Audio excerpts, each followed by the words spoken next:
Hey friends, welcome back to the channel. तो आज हम करेंगे यूनिट 2 ऑफ 2018 का अनसॉल्व पेपर। इसका पहला सवाल है, right a note on the title arms and the man. Arms and the man के टाइटल पे आपको एक नोट लिखना है, उस टाइटल को जस्टिफाई करना है क्योंकि यही टाइटल क्यों पड़ा।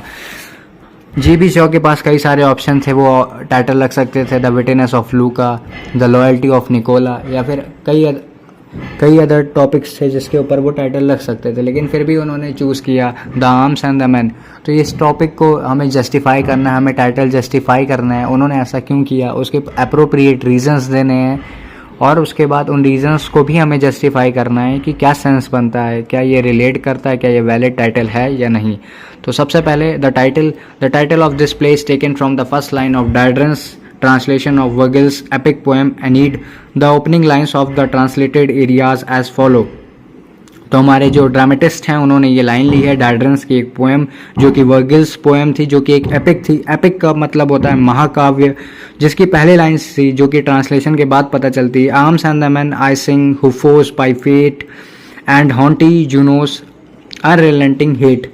तो सबसे पहले जो स्टार्टिंग होती है वही होती है arms and the man I sing who forced by fate, यानी कि आर्म्स एंड द मैन ये लड़ाई की बात कर रहे हैं, ये वॉर की बात कर रहे हैं। ऐसे लोग जिनके हाथ में क्या है, हथियार हैं, और एज वो क्या है जिनके हाथ में हथियार हैं वो मैन हैं। But the spirit of वर्जिल्स poem is very different from the shores play. Virgil sings the glory of the war. Virgil sings करती है ग्लोरी ऑफ द वॉर। कैसे? वॉर में एक जो हीरो होता है पहले हारता है फिर जीता है, हार जीत को दर्शाता है। बट द जो शॉ का प्ले है वो एंटी रोमांटिक नोशन पे है, एंटी रोमांटिक नोशन पे है। वॉर को ये ग्लोरीफाई नहीं करता, ये वॉर को शैम करता है, वॉर को एक शेम मटेरियल बताता है। कैसे सोसाइटी पूरी तहस नहस हो जाती है वॉर की वजह से। It describe the heroic adventures of the Annie's after the Trojan war. ये जो हमारी पोएम थी द एनीस एनाइड, जो हमारी पोएम थी एनाइड, उसका जो कैरेक्टर है एनीस, वो एक वॉर लड़ता है, Trojan war. He fought later the part of Trojan war against the Greeks के खिलाफ वो लड़ता है। ये जो वॉर है उसमें पहले वो हार जाता है, बाद में वो ट्रम्प यानी विक्ट्री वो जीत जाता है, किससे? ग्रीक्स के अगेंस्ट। तो ये जो है ये एक असेंडिंग ऑर्डर में चलता है, यानी कि नीचे से ऊपर की ओर। बट जो हमारी आर्म्स एंड द मैन है वो ऊपर से नीचे की ओर आती है। सर्जियस पहले वॉर जीत जाता है, वो गलत वे से जीतता है, एमुनेशन का गलत इस्तेमाल करता है, उसके पास कोई भी प्रॉपर स्ट्रैटेजी नहीं होती, और उसके बाद भी वो वॉर करता है और वो बाई फेट, बाई किस्मत वो जीत जाता है। वो क्या करता है, वो एक मैसाकेयर के लिए रिस्पॉन्सिबल हो सकता था पर उसकी किस्मत अच्छी थी जिसकी वजह से वो जीत जाता है।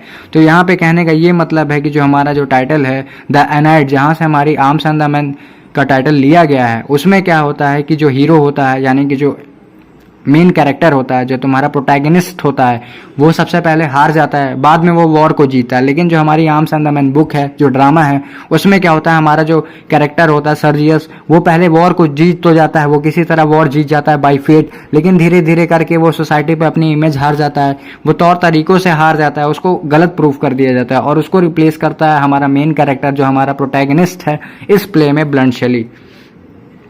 Vergil is only concerned with the brave exploits of the man who wields arms.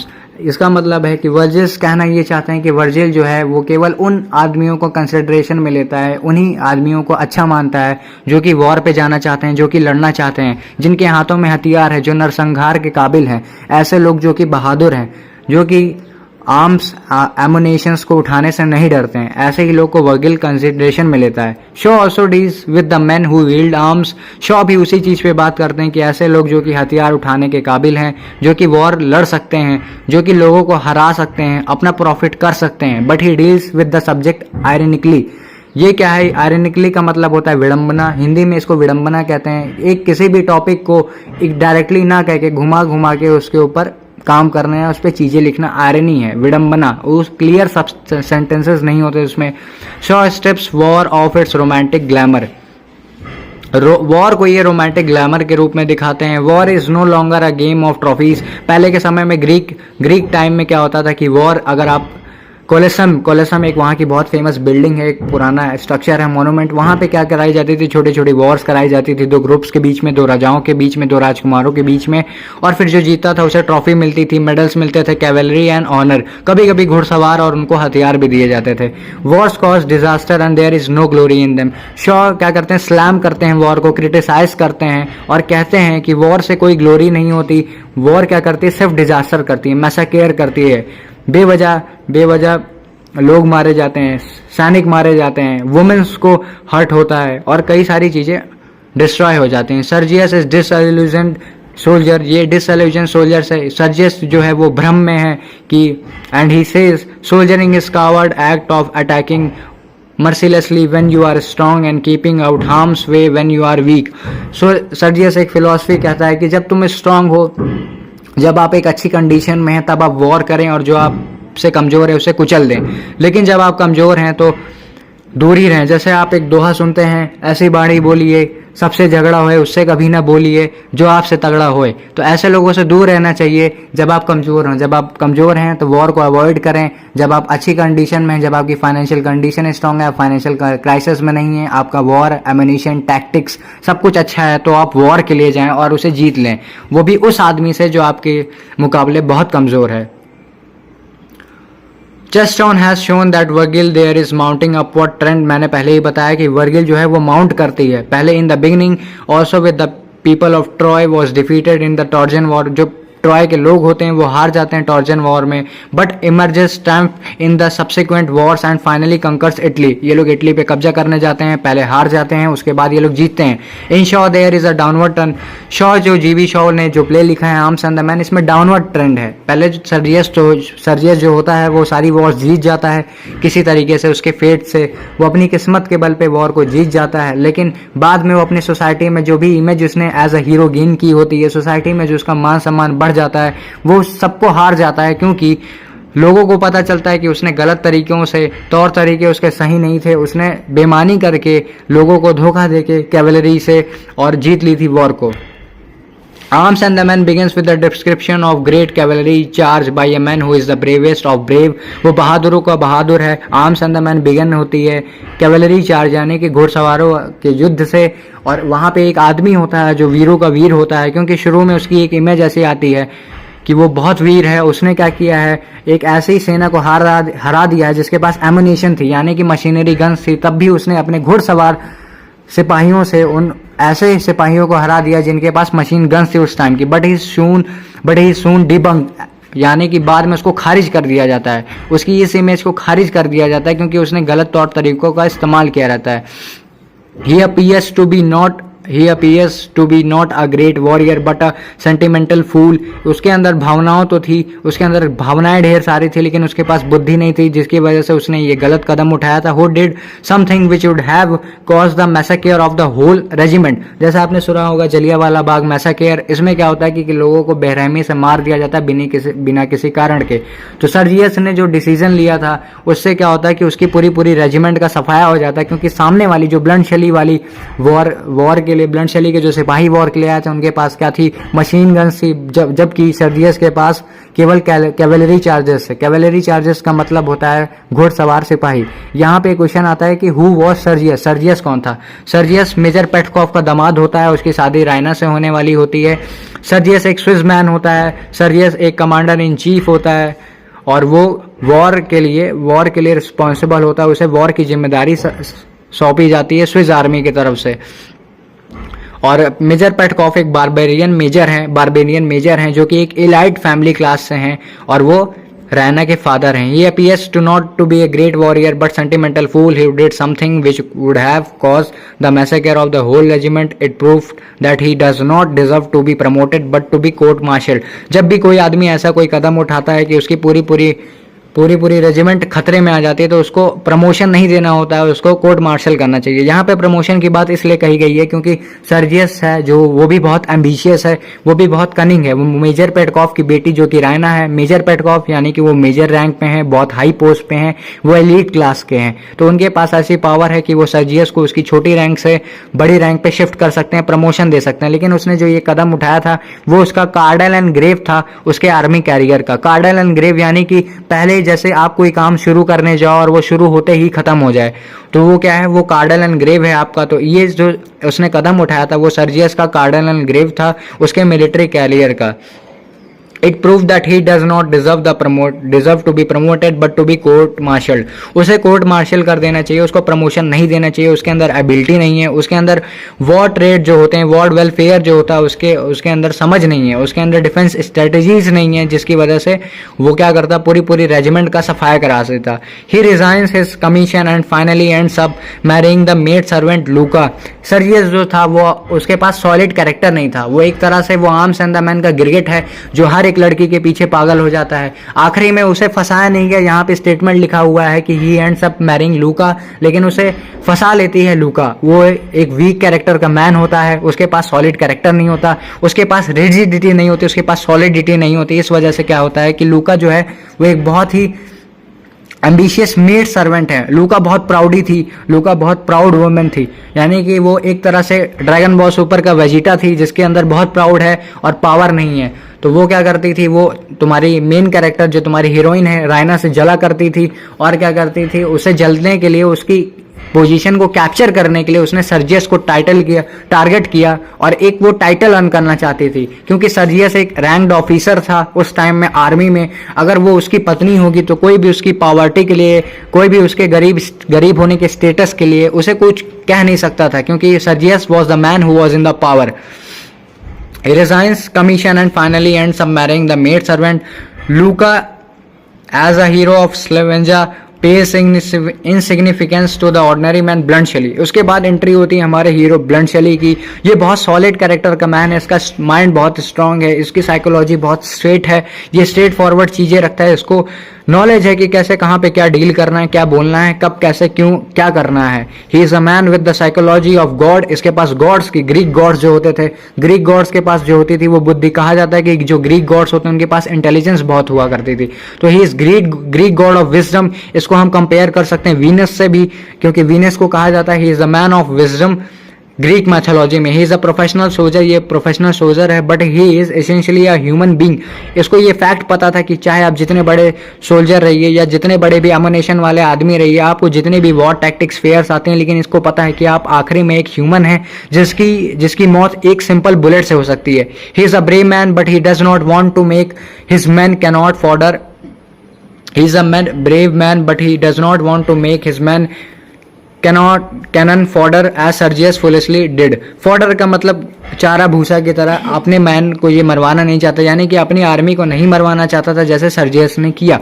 इसको पता था कि ह्यूमन लाइफ की वैल्यू क्या है, इसको पता है कि एक इंसान की जान की कीमत क्या होती है। इस वजह से इसने बहुत ही ब्रेवली, मैंने पहले ही बताया, he is a man having the wittiness, having the intelligence of the Greek gods. इसके पास ऐसी बुद्धि है जो ग्रीक गॉड्स होते थे उनसे इसको कंपेयर किया जा सकता है। He can yield arms but he is not a war machine. इसको पता था कि ये लोग जो थे वो आर्म्स तो यील्ड कर सकते हैं, यानी कि हथियार तो ले सकते हैं, लेकिन ये वॉर मशीन नहीं थे, ये ऐसे रोबोट्स नहीं थे जो सिर्फ वॉर्स के लिए बने हैं। इनके अंदर फीलिंग्स हैं, इनके अंदर इमोशंस हैं, इनके अंदर र्यूमर्स भी होते हैं कि वॉर के बाद क्या होगा। इनके अंदर फैमिली, इनके पास वॉलेट्स में इनकी फैमिली की फोटो होती है, इनको सब कुछ सोचना होता है। ये केवल वॉर मशीन नहीं थे जो सिर्फ वॉर के लिए बने हुए।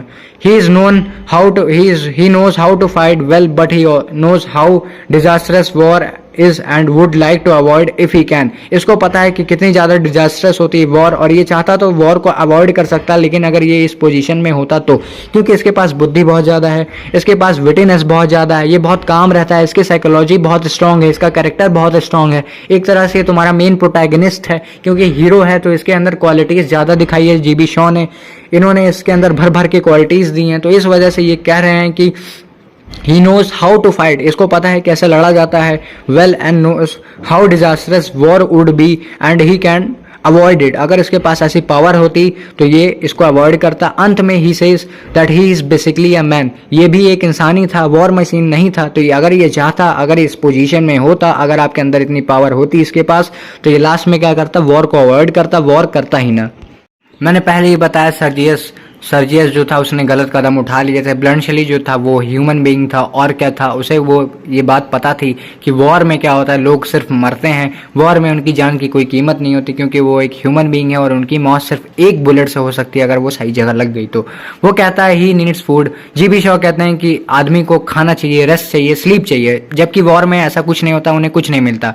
He can be nervous and can be frightened like a mouse. जब वो वॉर हो जाती है तो इतना वो नर्वस रहता है, फिर भी उसकी साइकोलॉजिकल स्टेट जो होती है वो बहुत स्ट्रांग होती है, लेकिन उस समय वो इतना डरा होता है कि उसको एक माउस की तरह डराया जा सकता है। जैसे एक चूहे को आप ताली बजा देते हो तो वो भाग जाता है। He is not proof against bullets. वो भले ही मेंटल टाइट कॉर्नर यानी डिफिकल्ट सिचुएशन से बच सकता है, लेकिन वो इतना बुलेट प्रूफ नहीं है, वो इतना स्ट्रांग नहीं है, उसकी बॉडी इतनी स्ट्रांग नहीं है कि वो बुलेट से बच सके। So he is afraid to die. वो मरने से डरता है। हर एक इंसान मरने से डरता है, हर एक इंसान का कोई ना कोई फियर होता है। इसके लिए रायना उसको थोड़ा सा क्रिटिसाइज भी करती है कि तुम एक सोल्जर हो। आगे चल के हम प्ले में ये भी देखेंगे कि रायना उसको थोड़ा सा क्रिटिसाइज भी करती है इस चीज को लेके कि तुम एक सोल्जर हो, एक अपनी कंट्री को रिप्रेजेंट करते हो, वॉर में मदरलैंड के लिए प्राउडली लड़ते हो, लेकिन उसके बाद भी तुम मौत से डरते हो। तो ऐसा सोल्जर मैंने आज तक नहीं देखा। और आखिरी में वो उसे चॉकलेट क्रीम सोल्जर भी कह देती है, क्योंकि वो बहुत ही प्लीजेंट था, ना कि harsh as a soldier. If he has a fight, he will fight like a lion, but he wants to give up fighting as soon as he can. अगर उसे लड़ना होता तो वो, अगर उसे थोड़े टाइम के लिए लड़ना होता या फिर कुछ चीज़ों के लिए लड़ना होता तो वो एक लॉयन की तरह फाइट करता, लेकिन इस समय वो इतना थक चुका है कि वो नहीं चाहता कि वो कोई भी वॉर करे। If fighting has to be take place, it must be planned and organized like a business. उसके बारे में एक स्टेटमेंट ये भी है कि अगर लड़ाई हो ही रही है तो वो किस तरह से होनी चाहिए, उसके बारे में पूरी स्ट्रैटेजी बननी चाहिए और बिजनेस की तरह वो वेल ऑर्गेनाइज होनी चाहिए। ये बिजनेस की बात यहाँ पे इसलिए आती है क्योंकि उसके फादर जो हैं वो एक बिजनेसमैन थे, बहुत बड़े बिजनेसमैन थे। उनके पास बहुत ज़्यादा होटल्स थे, कैवलरीज थे, हॉर्सेस थे, बहुत ज़्यादा ज़मीन थी। तो एक बिजनेस बैकग्राउंड से आता है, फिर भी ये अपने फादर का मनी नहीं चाहता होता है। सबको ये लगता है कि बहुत ही नॉर्मल सा सोल्जर है शुरू में। बाद में इसकी इमेज क्लियर होती है कि ये मेजर पेटकॉफ से भी ज्यादा रिच है। रायना इसको शुरू में इस चीज के लिए भी क्रिटिसाइज करती है। रायना एक पैम्पर्ड चाइल्ड होती है। रायना उसको बीच में इस चीज के लिए भी क्रिटिसाइज करती है कि ये क्या है, ये एक नॉर्मल सा सोल्जर है और रायना जो है बहुत इलाइट क्लास की है और जिसकी वजह से इनका कोई मैच नहीं है। रायना इसे तुच्छ क्लास से समझती है, लोअर क्लास से समझती है और रायना खुद को क्लर्जली से समझती है, यानी कि बहुत इलाइट क्लास से। तो इसके पास इतना बिजनेस होता है, इसके पास इतने बड़े बड़े बिजनेसेस होते हैं, फिर भी ये सोल्जर बनता है फॉर हिज ओन लाइवलीहुड। ये अपने खर्चे खुद उठाना चाहता है। मैंने पहले ही बताया इसका कैरेक्टर बहुत स्ट्रांग है, ये सारे इसके कैरेक्टर को सपोर्ट करते हैं। The provision of food for the soldiers is more important than the provision of ammunition. जैसे वॉर्स में सबसे पहले सोल्जर्स के लिए हथियारों की व्यवस्था की जाती है, उनके खाने पीने की किसी को कोई चिंता नहीं होती। हर कंट्री चाहती है कि वो वॉर जीत जाए। कभी भी लड़ाई पे जाने से पहले कोई भी खाना नहीं मांगेगा। जो यंग सोल्जर्स होते हैं उनके मन में इतना नोशनली प्राइड होता है, उनके मन में इतना नेशनहुड होता है, इतना मदरलैंड के लिए प्राइड होता है कि वो अगर सीना चीर देंगे तो उनके अंदर से खून नहीं, मदर प्राइड निकलेगा अपने कंट्री के लिए। तो हर एक सोल्जर चाहता है कि उनको बुलेट्स चाहिए, उनको एमिनेशन चाहिए। कोई भी खाना या फिर किसी भी चीज़ के लिए परेशान नहीं होने देता। वो सिर्फ चाहता है कि केवल उसके पास अच्छे हथियार हों जिससे वो वॉर जीत जाए। The emergence of the Bluntschli shows that war is mere sham and real importance has to be attached to the man. Bluntschli ये चाहते हैं, ब्लंट शैली के कैरेक्टर से जीबी शॉ ये दर्शाते हैं कि मैन जो है वो ज़्यादा इंपॉर्टेंट है। Mere sham and real importance has attach to be man. जो तुम्हारी इंपॉर्टेंस है वो किससे होनी चाहिए, वो मैन से होनी चाहिए, ना कि आर्म्स एंड एमुनेशन से होनी चाहिए। The title arms and the man has another meaning also. The lover holds to be behold in his arms. Arms and the man का ये भी मतलब है कि जो आपका लवर है वो आपको बिहोल्ड कर सके अपनी आर्म्स में। So the play discusses the problem of true love. Arms and the man society की कई सारी प्रॉब्लम से डील करता है। जैसे इसमें एक स्टेटमेंट तुम ये भी रीड करोगे कि marriage is a legalised prostitution. GB Shaw बहुत बोल्ड स्टेटमेंट देते हैं कि तुम्हारी जो मैरिज है, जो शादी होती है, वो एक लीगलाइज्ड प्रोस्टिट्यूशन होती है। प्रोस्टिट्यूशन जिसको नहीं पता वो वैश्य से रिलेटेड होता है। तो जीबी शॉ बहुत सारे बोल्ड सोसाइटल मैसेज देते हैं कि जो सोसाइटी से रिलेटेड है। तो आर्म्स एंड द मैन एक मैसेज ये भी देती है कि ट्रू लव आज के समय में मेजर प्रॉब्लम है। आज के समय में भी और जिस समय जीबी शॉ प्लेज लिखते थे उस टाइम पे भी ये एक मेजर प्रॉब्लम था। In the beginning we are told that Raina and Sergius have higher love for each other. शुरू में हमें ये पता चलता है कि रायना और सर्जियस के बीच में जन्मों जन्मांतर का प्यार है, लेकिन ऐसा कुछ नहीं होता। But this higher love is not based on mutual attraction, इनके बीच में कोई अट्रैक्शन नहीं होता, कोई वेलफेयर नहीं होता। सर्जियस बहुत ही ज्यादा क्या होता है, सर्जियस बहुत ही ज्यादा एम्बिशियस होता है अपने करियर को लेके, मिलिट्री करियर को लेके। इस वजह से ये मेजर पेटकॉफ की बेटी से शादी करना चाहता ताकि उसका प्रमोशन हो जाए। तो इस वजह से यहाँ पे एक स्टेटमेंट दिया है, but the higher love is not based on mutual attraction. Raina worship Sergius because she has a wrong idea about his character. Raina को नहीं पता होता कि सर्जियस एक ग्रेडेड जैसे कैरेक्टर का है, इसके कैरेक्टर में कई सारे रंग हैं, ये कहीं भी कुछ भी करने को तैयार होता है, इसके पास बुद्धि नहीं है। तो रायना क्या करती है, उसको वर्शिप करती है, उसको गॉड समझती है कि उसका कैरेक्टर बहुत स्ट्रांग है और उसको इससे फायदा होगा। He is not a God but a man who works in his instincts. ये एक ऐसा आदमी था जो, जब ये मौका परस्त आदमी था, ये अपॉर्चुनिस्ट था, इंस्टिंक्ट्स पे काम करता था अपने, यानी कि जैसे इसको सिचुएशन दिखेगी वैसा वो काम करेगा। गॉड जो होता है, गॉड के पास क्या होती हैं, टैक्टिक्स होती हैं, गॉड के पास रूल्स होते हैं जिससे वो कुछ भी परफॉर्म कर सकता है, लेकिन इसके पास कोई रूल्स नहीं थे और ये कुछ भी कर सकता है। सर्जियस शुरू में कहता है that he has higher love for Raina. Sergius शुरू में कहता है कि उसके अंदर रायना के लिए प्यार ही प्यार है, but he flirts with Luka behind her back. ये क्या करता है कि लूका के साथ फ्लर्ट करता है बाद में, जब रायना नहीं होती, लेकिन फिर भी रायना ये सुन जाती है, वो स्टेयर्स पे खड़ी होती है, लेकिन बाद में वो इस बात को क्लियर करती है कि उसने सुन लिया था। Raina and Bluntschli are drawn to each other by instinct and that is indication of true love. बाद में क्या होता है कि रायना को पता चलता है कि सर्जियस का वीक कैरेक्टर है। रायना को यह भी पता चलता है कि Bluntschli is not a merely a normal soldier. Bluntschli सिर्फ एक नॉर्मल सोल्जर नहीं है, उसके पास सिर्फ एक आर्मी की रैंक नहीं है, बल्कि वो बहुत ही रिच फैमिली से बिलोंग करता है, उसके पास बिजनेस बैकग्राउंड है, उसके पास बहुत ज़्यादा वेल्थ है। तो बाय इंस्टेंट चीज़ों, जैसे आप हाथ जलता है आपका तो आप हाथ पीछे कर लेते हो, तो उसको इंस्टेंट कहते हैं। तो उसके बाद क्या होता है कि आपको पता चल जाता है कि इंस्टेंट क्या चाहता है, आपका इंस्टेंट क्या है, तो उससे आपको पता चल जाता है कि आप करना क्या चाहते हो। तो by the instant that is indication of true love, ये इंडिकेशन होता है रायना और ब्लंशली के लिए ट्रू लव का। Thus the title of the play is very happy choice of Shaw. Shaw अपने टाइटल को लेके बहुत ही सॉलिड चॉइस लेते हैं, और जिसकी वजह से ये प्ले जो था वो उनको एक फाइनेंशियल सक्सेस दिला देता है। He wants to show in his play that the war is not glorious thing. War बिल्कुल भी ग्लोरियस नहीं है, इसमें सिर्फ लोग मरते हैं। To be fought for its own sake, लोग मजे के लिए कभी कभी भी लड़ाइयाँ कर लेते हैं, लेकिन इससे सिर्फ नरसंहार होता है, लोगों की जानों का नुकसान होता है, पैसे का नुकसान होता है, चीज़ें खराब होती हैं, रिश्ते खराब होते हैं और बहुत ज़्यादा ही नुकसान होता है। एज अ कंक्लूजन नुकसान ही नुकसान होता है। We must understand the importance of man. हमें एक आदमी की जान की, हमें एक आदमी के सोल की, हमें एक आदमी के इमोशंस की केयर करनी चाहिए, ना कि उसने कितने सिपाही मारे या फिर उसने कितनी ब्रेवरी दिखाई। War and love should be both approach according to the instincts of man. अगर आपको जरूरत है, आपके इंस्टिंक्ट में है, तो ही आप वॉर करिए, वरना मत करिए। The most important instinct of a man is that self preservation. आप खुद को बचाइए, वही आपका प्रॉपर इंस्टिंक्ट होता है। सो बी इसेंशियली अ कावर्ड।